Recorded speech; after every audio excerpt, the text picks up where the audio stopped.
Vous êtes nombreux et nombreuses à m'envoyer vos histoires paranormales par mail et sur Instagram. Aujourd'hui, je vais en raconter 5. Le thème sera le paranormal. Je voulais pas faire true crime, je voulais pas faire rencontre un petit peu étrange que vous auriez pu faire dans la rue. Je réserve ça pour un autre épisode, donc n'hésitez pas à m'envoyer par mail aussi des histoires, pas que paranormales, je reçois beaucoup de paranormal. Vraiment, paf, les histoires paranormales, on arrête un petit peu, que du true crime et des histoires un petit peu glauques avec des vrais êtres humains. Ça peut être vraiment cool, je pense, de faire un épisode avec des rencontres un petit peu effrayantes. Vous en pensez quoi?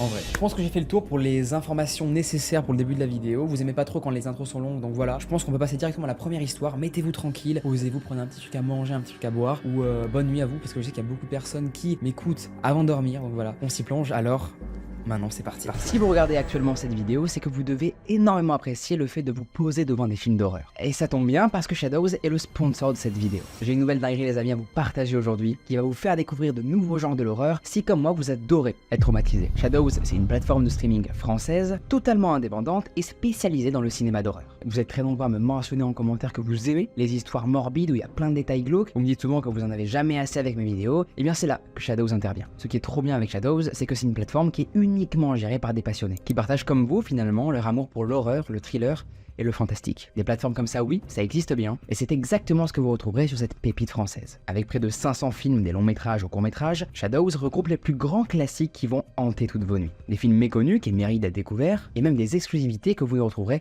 nulle part ailleurs. Par exemple, vous pourrez retrouver des films comme Insidious, Paranormal Activity, Massacre à la tronçonneuse, Martyr, Terrifier 1 et 2. En fait, ce qui me fait vraiment kiffer, c'est de voir des indépendants français proposer une application comme ça, aussi qualitative. Mais maintenant, vous vous demandez sûrement comment accéder à ce trésor de l'angoisse. Pour seulement 4,99€ par mois et sans engagement, vous avez un accès illimité à l'ensemble du contenu de la plateforme. Et c'est là que ça devient donc particulièrement intéressant pour vous. Je vous invite d'ailleurs à utiliser le code LEO lors de votre inscription pour bénéficier d'un mois gratuit. Je précise que le code est valable uniquement pour le premier abonnement. Et oui, les amis, vous avez bien compris, vous avez un mois pour poncer tous les films d'horreur que vous voulez sans débourser un seul sou de votre poche. Maintenant, tout se passe en description, je vous invite à suivre mon lien, inscrivez-vous, vous verrez ça prend pas du tout de temps, c'est hyper simple, c'est hyper intuitif. Petit conseil si vous voulez être comme moi un peu smart, partagez cette offre avec vos amis car cette opportunité est réservée exclusivement aux nouveaux utilisateurs.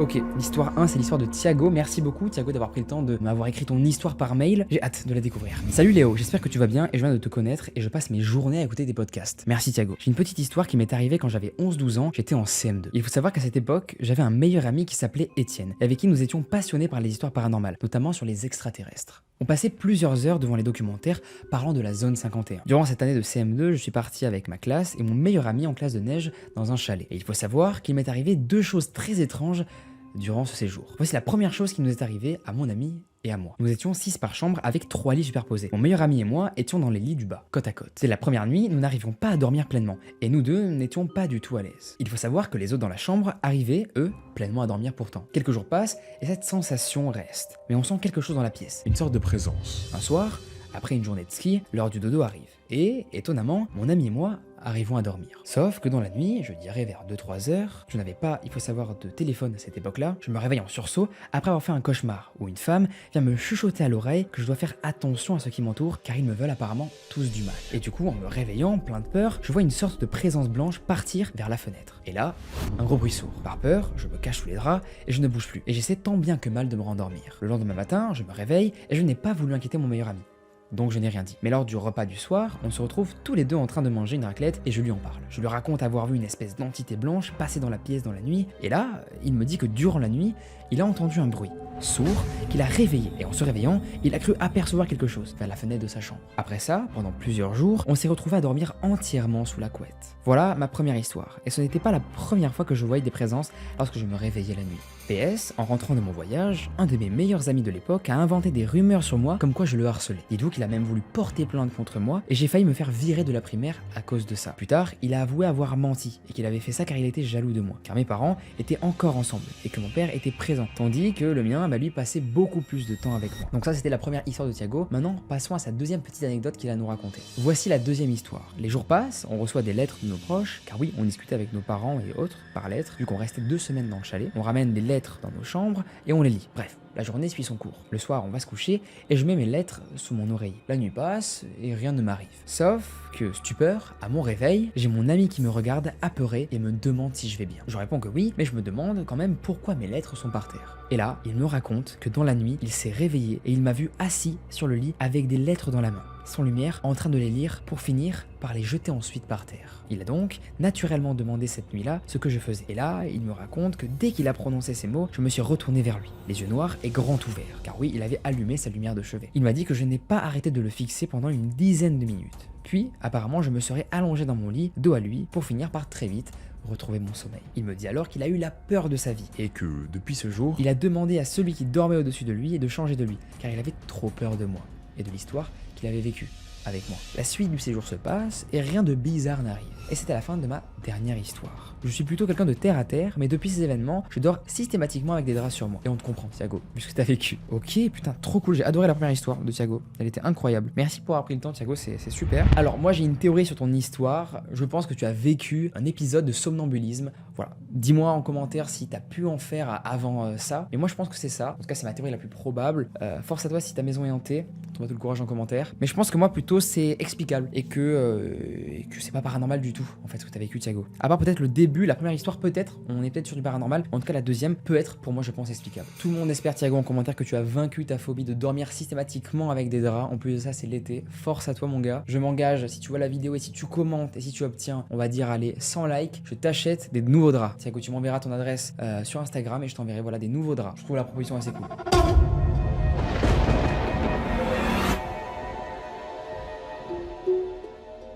La deuxième histoire, du coup, c'est Billy qui nous la raconte et on s'apprête à la lire maintenant. Je m'appelle Billy, j'ai 26 ans et cette histoire est arrivée en 2021, quand j'avais 23 ans. C'est une histoire qui m'a sincèrement traumatisé et encore aujourd'hui, j'en garde des séquelles. Ma sœur a une très grande maison et lorsqu'elle part en vacances, elle me demande souvent de la garder. Généralement, c'est pour garder son chat, le nourrir et jouer avec lui. Sache que je n'ai jamais eu peur de cette maison. Cela faisait à peu près 1 an que ma sœur l'avait achetée avec son mari. Elle est certes très grande et un peu impressionnante dans la nuit, mais je n'avais jamais été effrayé par cela. Pour comprendre un peu le contexte, je ne dormais pas à l'étage, car je n'avais rien à faire là-bas. Au rez-de-chaussée, j'avais ma propre salle de bain et ma chambre. J'étais donc tout le temps au rez-de-chaussée. Je n'avais pas le permis ni de voiture et ce détail est important pour la suite, vous verrez pourquoi. Il faut savoir que j'ai toujours eu du mal à rester seul pendant la nuit. Même dans mon propre appartement, je suis toujours mal à l'aise. Ma sœur et son mari m'avaient dit que de temps en temps, je pouvais inviter des amis si je me sentais un peu trop seul. Et c'est ce que j'ai fait. Pendant une semaine, j'invitais presque tous les jours mes amis. Mais il y avait un soir, en fin de semaine, 2 jours avant que ma sœur revienne de ses vacances, où personne n'était disponible. Donc je me suis retrouvé pour la première fois seul dans cette grande maison. En effet, leur ancien propriétaire était mort dans cette maison. Donc, au fond de moi, j'avais toujours peur de vivre une expérience paranormale. Quand j'étais dans les toilettes, je n'avais pas allumé la lumière, parce que de un, je n'avais pas envie, et aussi d'une part, parce que je voulais faire ça rapidement. J'étais sur mon téléphone, quand tout à coup, j'entends un énorme bruit. Au départ, je me suis dit que c'était peut-être une branche qui avait craqué, mais quelques secondes après, j'entends le même bruit un peu plus fort.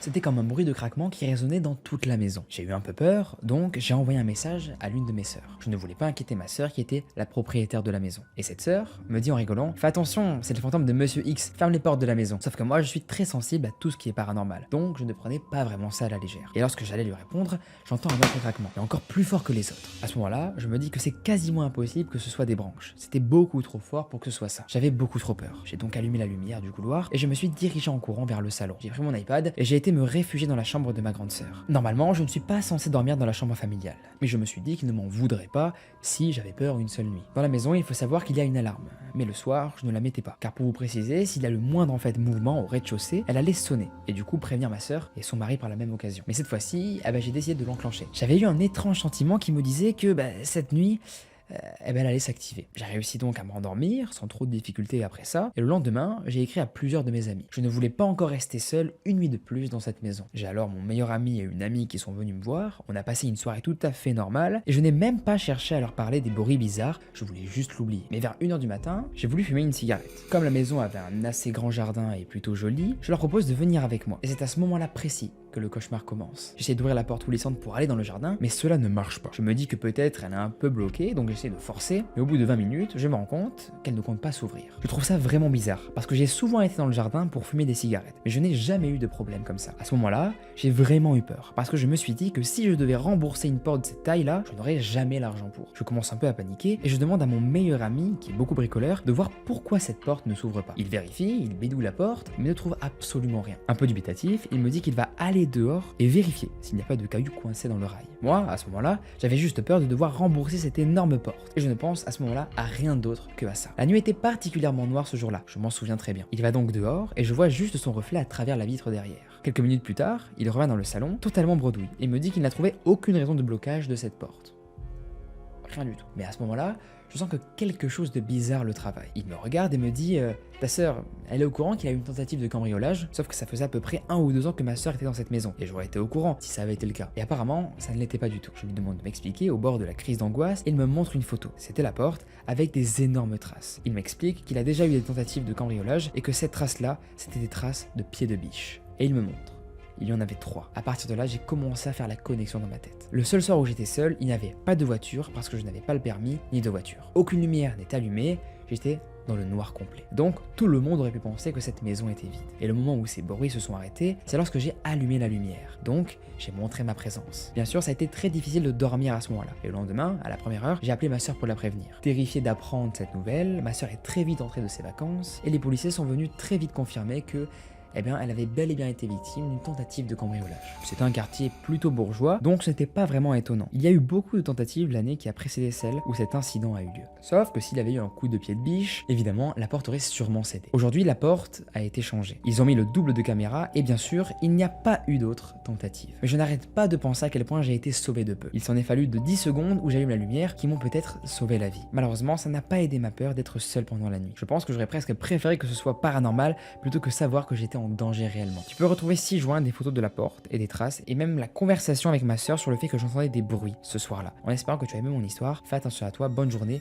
Billy. Merci Billy, ton nom est trop stylé, il me fait penser à un mec de Stranger Things, un mec que j'adore. J'ai adoré ton histoire, merci beaucoup à toi Billy, j'ai adoré qu'au début on pense en fait que l'histoire est paranormale et c'est pourquoi d'ailleurs je l'ai sélectionné pour cette vidéo. Au début on pensait tous que tu vivais un vrai poltergeist, en fait non, tu as vécu un vrai cambriolage, on espère que tout va mieux depuis, que ta sœur a pu se remettre de ses émotions parce que c'est vraiment un événement traumatisant. Je sais qu'il y avait un pote moi quand j'étais petit qui s'était fait cambrioler, ça l'avait pas mal traumatisé et je me souviens même, pour l'anecdote, que ce pote là, ils étaient rentrés pendant qu'il dormait, voilà, eux, dans la maison avec sa famille. C'est terrifiant, je ne souhaite à personne de vivre ça, j'espère que j'en vivrai jamais. Merci beaucoup Billy pour avoir partagé et avoir pris le temps de nous raconter ton histoire et on passe maintenant à la 3e.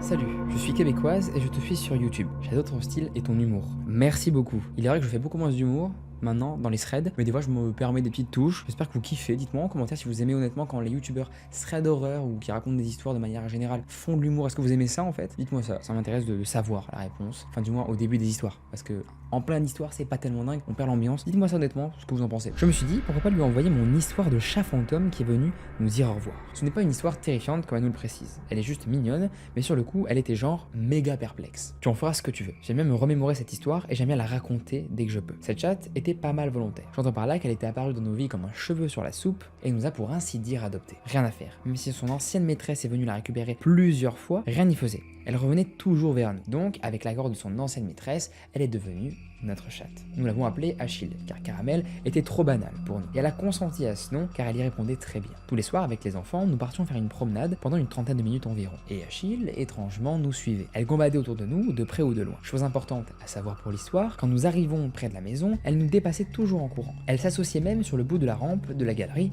et nous attendait. Quand on rentrait à la maison, elle allait toujours se coucher sur le sofa, d'où elle nous voyait la journée évoluer. Ce manège était invariablement le même. Elle faisait vraiment partie intégrante de nos promenades. Elle nous accompagnait toujours. Tous les soirs, nous appelions Achille pour qu'elle rentre pour la nuit. Elle revenait toujours, mais ce soir-là, non.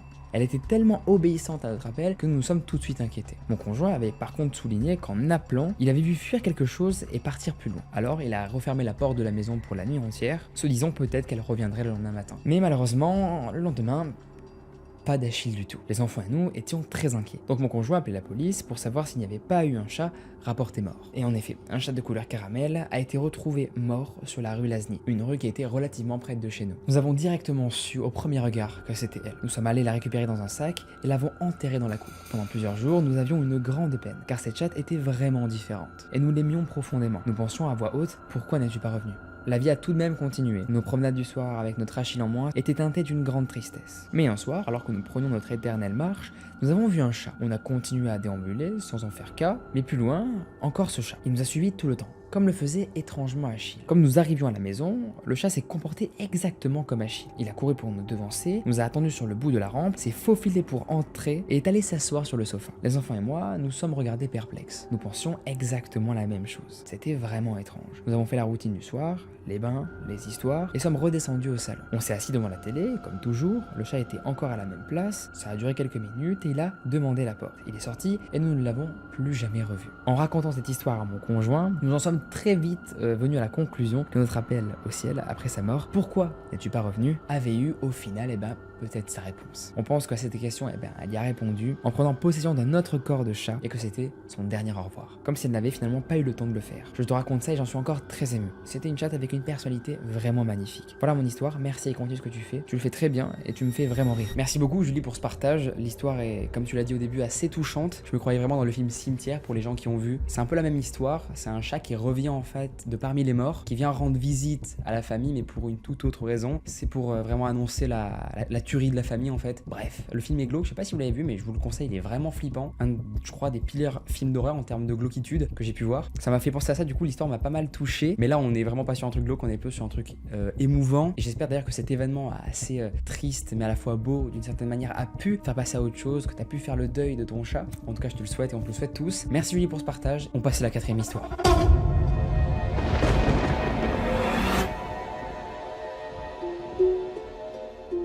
La 4e histoire, c'est Audrey qui va nous la raconter. Comment ça peut à la lire du coup maintenant. Bonjour Léo, je m'appelle Audrey, je suis de Belgique. Je n'ai pas de souci à te parler de mon identité. Je t'écris car j'ai toujours eu une sensibilité particulière au paranormal, mais je n'ai jamais cherché à la cultiver. Voici quelques exemples que je vais te partager. Un jour, je me réveille et j'explique à ma maman que j'ai vu un bébé flotter au-dessus de mon lit. Et là, quelques mois plus tard, j'apprends que ma voisine a tué son bébé suite à un déni de grossesse et qu'il a été caché dans un pot de peinture. Si tu cherches l'information, c'est l'affaire Jessica Billy à Beaudour, en Belgique. Mais à ce moment-là, je ne pensais pas encore que ce que je voyais au-dessus de mon lit était annonciateur de mort. Plus tard, alors que j'étais encore adolescente, je me réveille et je dis à ma maman que j'ai encore vu quelque chose au-dessus de mon lit. Cette fois-ci, 2 serpents géants, dont 2 blancs. Cela aura son importance pour la suite, car lors du journal à 13h, ils annoncent qu'ils ont retrouvé 2 anacondas ou boas, je ne sais plus exactement, morts dans un canal, dont un qui était albinos. Un autre jour, alors que je n'ai jamais vraiment connu le père de mon père, ni même vu une photo de lui à cause d'une histoire de famille compliquée, je me dirige vers ma salle de bain. Et avant d'entrer, je vois un homme âgé qui me regarde, longtemps, sans bouger.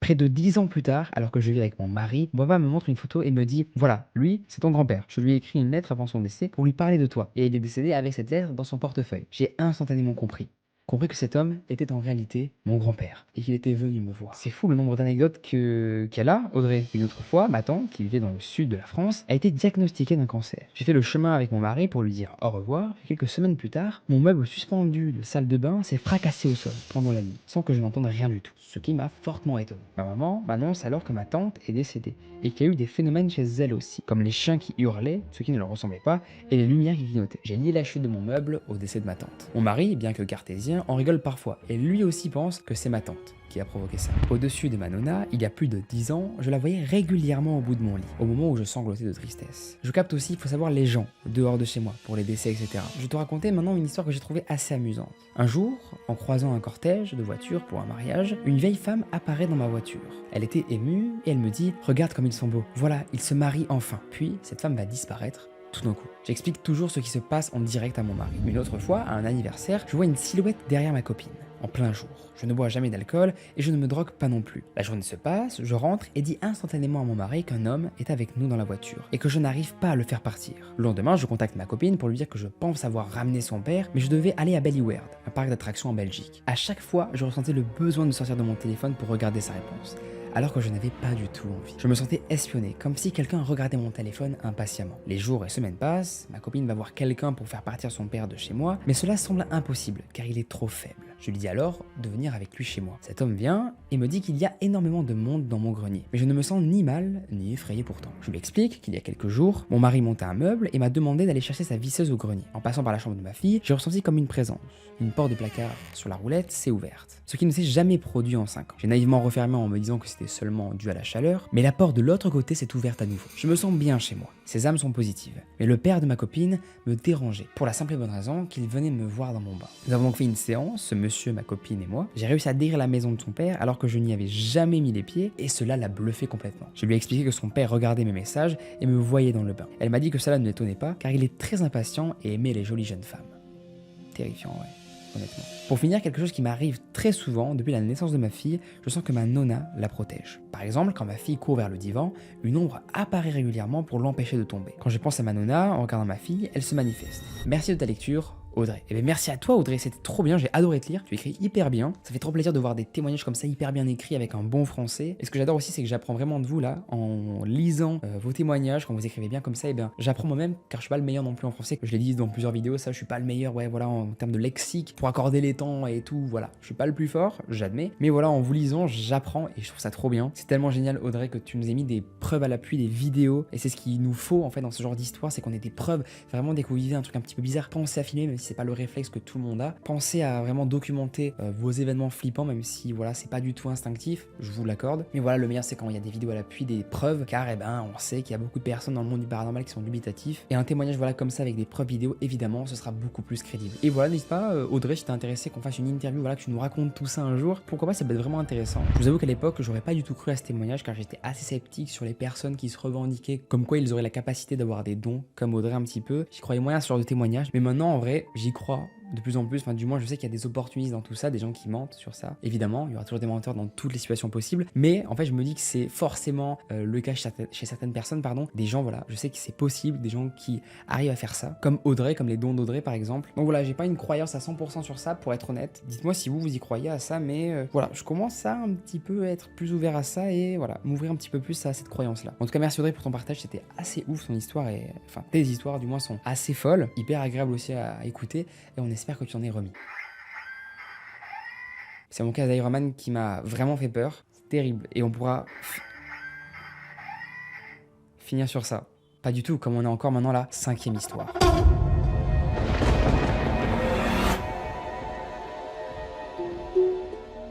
Salut Léo, j'espère que tu vas bien, je m'appelle Flora et je t'envoie ce récit pour te faire part d'une des histoires paranormales les plus traumatisantes que j'ai vécues lors de mon enfance. J'ai 18 ans aujourd'hui, je ne saurais dire mon âge exact, mon cerveau a supprimé la plupart des détails car l'histoire que je m'apprête à te raconter m'a profondément traumatisé. C'est la première fois que je témoigne de mon expérience à quelqu'un d'extérieur à mon entourage par peur. Disons que les événements se sont déroulés lorsque j'avais environ 8 ans. Je suis né à l'île de la Réunion, une île sur laquelle les histoires dans mon genre se font très communes. Je sais qu'avant ma naissance, ma mère et mes frères ont également vécu des événements paranormaux, mais ils ne m'ont jamais trop parlé de ça, sujet assez tabou dans la famille, et on peut le comprendre. L'histoire commence quand on aménage dans une maison, d'apparence plutôt tranquille. Un jour, je rentrais de l'école, toute seule, car j'ai vite appris à être autonome. Je me rappelle que c'était un jour de pluie, une de nos voisines, une connaissance à ma mère, me propose de me déposer chez moi en voiture. Proposition que j'accepte. Je rentre dans la voiture, je vois son mari au volant, avec leur fille à l'arrière, en pleurs, et absolument terrorisée. Je finis très vite par me dire qu'ils ont dû sûrement se faire engueuler, et c'est ce qu'on aurait tous pensé à sa place en vrai. Au fil du trajet, la mère et le père commencent à agir de plus en plus bizarrement. Je me rappelle que la mère a commencé à agiter un chiffon rouge, et que son mari rigolait bizarrement. Et là, je me dis que je dois vraiment sortir de la voiture. Prise de panique, et sans réfléchir, je me mets à essayer d'ouvrir la porte. Elle était verrouillée, mais en voyant la panique dans mes yeux, il me laisse finalement partir de la voiture. Je finis le trajet donc à pied, en pleurant toutes les larmes de mon corps. Au moment où je rejoins enfin ma maison, je ne savais plus qui j'étais. Ma mère, voyant que j'étais totalement déboussolé, décide de me faire prendre un bain pour me faire reprendre mes esprits. Les jours passent après l'étrange événement de la voiture, on constate que j'ai de forts maux de tête, une fatigue immense et des longs moments où je fixais le mur en parlant seul pour absolument aucune raison apparente. Il y avait aussi des objets qui disparaissaient, qu'on retrouvait des jours plus tard à des endroits différents. Mais en voulant rationaliser tout ça, on a fini par se dire que c'était juste notre mémoire qui nous jouait des tours. Encore une fois, c'est une réaction que je pense on aurait tous pu avoir. Tu te diras que ça ne s'arrête qu'à là, que c'est pas dramatique. Et c'est ce qu'on se disait aussi. Avant que je commence à voir un garçon à côté de mon bureau quand je dessinais, et que ma main se mettait à rédiger avec une écriture complètement différente de la mienne, des choses très étranges. Il disait s'appeler Pessi, et encore aujourd'hui, le fait de penser à ce surnom me fait froid dans le dos. Après l'événement qu'on a fini par catégoriser ça comme des séances d'écriture automatique, je voyais tous les jours ce garçon. Il me suivait constamment. événement. Et je me rappelle encore la lourdeur que je ressentais quand je savais qu'il était présent. C'était presque étouffant. Durant les phénomènes que je vivais, ma mère m'a récemment avoué avoir retrouvé des actes de décès enfouis dans l'installation des placards de la cuisine au moment de la rénovation. Je n'en sais pas plus sur ces actes de décès, mais elle n'aurait aucun intérêt à me mentir sur ça 10 ans plus tard. Ça en devenait tellement étouffant que ma mère décide de m'emmener voir un prêtre exorciste. Je me rappelle que dans la salle d'attente, j'étais déchaîné. Je ne faisais que de dessiner le visage de Pessie et d'autres choses que mon cerveau a supprimées de sa mémoire. Je ne me rappelle plus de ce qui s'est passé dans cette pièce avec ce prêtre et mes parents. Et mes parents n'ont jamais voulu m'en parler dans les détails. Après le tour chez ce fameux prêtre, les événements de mon côté ont fini par se calmer. On pensait que ça s'arrêterait là, mais ça a fini par s'accrocher à ma mère. Et c'est à partir de ce moment que les événements que je vais te raconter ont décidément traumatisé. Désolé d'avance si c'est compliqué à comprendre, mais je ne me souviens plus exactement des choses chronologiquement. C'est pas grave, on t'en veut pas du tout. Je me souviens que ma mère devenait de plus en plus agressive pour rien. Elle est tombée en dépression durant cette période. Dépression qui l'a poussée à faire plusieurs tentatives de suicide que j'avais aussi faites quand cette énergie étrange s'était accrochée à moi. Malgré mon jeune âge. C'était devenu de plus en plus étouffant. Alors elle en a parlé sérieusement à sa meilleure amie qui était déjà à ses côtés durant les événements paranormaux d'avant ma naissance. Il faut savoir que sa meilleure amie a toujours été très spirituelle. Je l'ai toujours trouvée très chaleureuse, mais aussi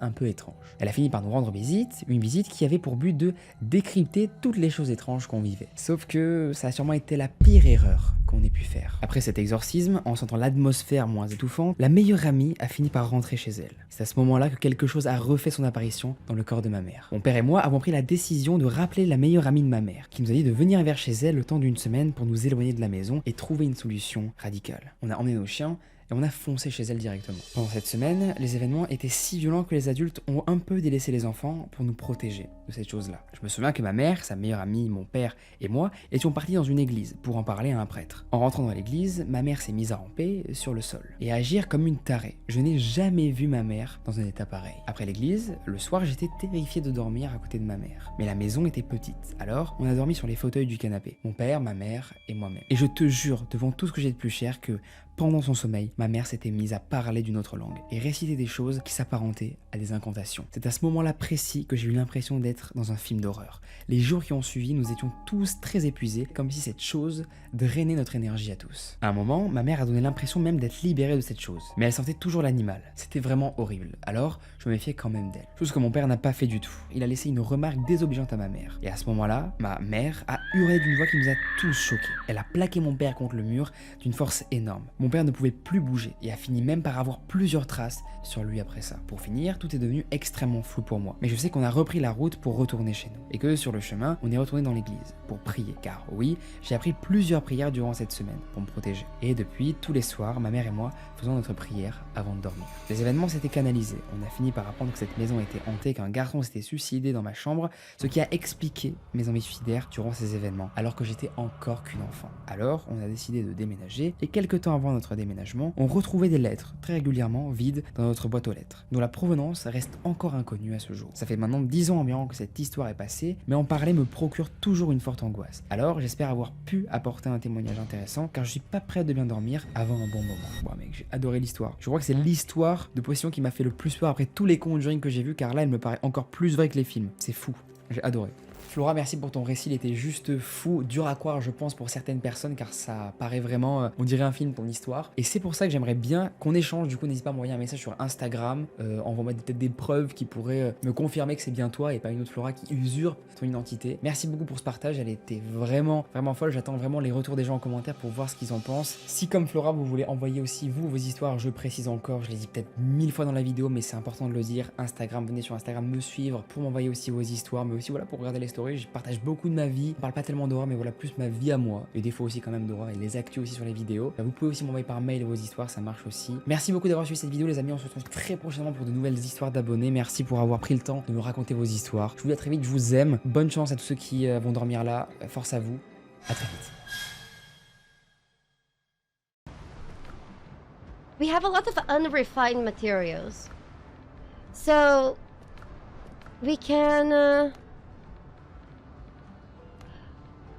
how many planks we need? Wait, first let's see if we can get timber.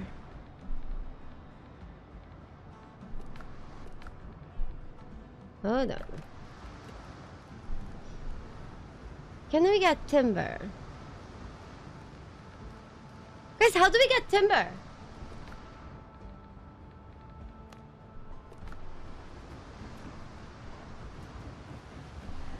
Oh no, maybe we need to keep doing the tutorial? Can we buy it from other people? Dumb ship? Dumb shit? Hold on. So we need 40 rope. We need 111. Workbench level 3.